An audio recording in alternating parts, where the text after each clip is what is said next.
দুনিয়া চমকে গেছে। তোমরা যেটা করেছো এটা শুধু বাংলাদেশের ঘটনা না, এখন সবাই দেখতেছে এটা কি বিষয়। কেন একটা সরকার এই ছাত্ররা কিভাবে উঠে হতে পারে, এবং যেটা করছো, এই যে আমি বারবার বলছি যে এটা আমাদের দ্বিতীয় বিজয় উৎসব।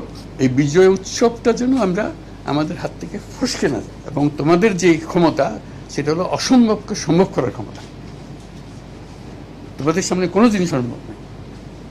শুধু বাংলাদেশ না, তোমরা সারা দুনিয়া পাল্টে হতে পারো। তোমাদের জন্ম হয়েছে অসম্ভবকে সম্ভব করার জন্য। কাছে ছোটখাটো জিনিস নিয়ে সময় কাটিয়ে না, বড় জিনিসের মধ্যে থাকবে যে যে অবস্থায় আছে। বিজয় যেন কেউ ছিনিয়ে নিতে না পারে, সেজন্য তরুণদের ধ্বংসাত্মক কার্যক্রম ঠেকাতে এগিয়ে আসার আহ্বান প্রধান উপদেষ্টার। হিন্দুদের আক্রমণ করতেছে, বৌদ্ধদের আক্রমণ করতেছে, সংখ্যালঘু কয়জন আছে রে ভাই, কি জন্য তাদের নিয়ে টানাটানি করতেছে? এটা কি দেশের মানুষ না? তোমরা যখন দেশই রক্ষা করতে পারছো, কয়েকটা পরিবার রক্ষা করতে পারবে না?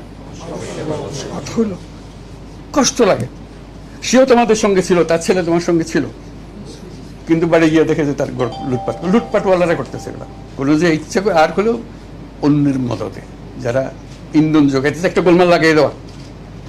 গোলমাল লাগাইতে পারলে তাদের খুব মজা, যে আজকে এভাবে যাচ্ছে সবসময় লেগে আছে তোমাদের আটকানোর ব্যবস্থা রেখে, এটুকু আটকানো বলে কেউ ছুতে পারবে না।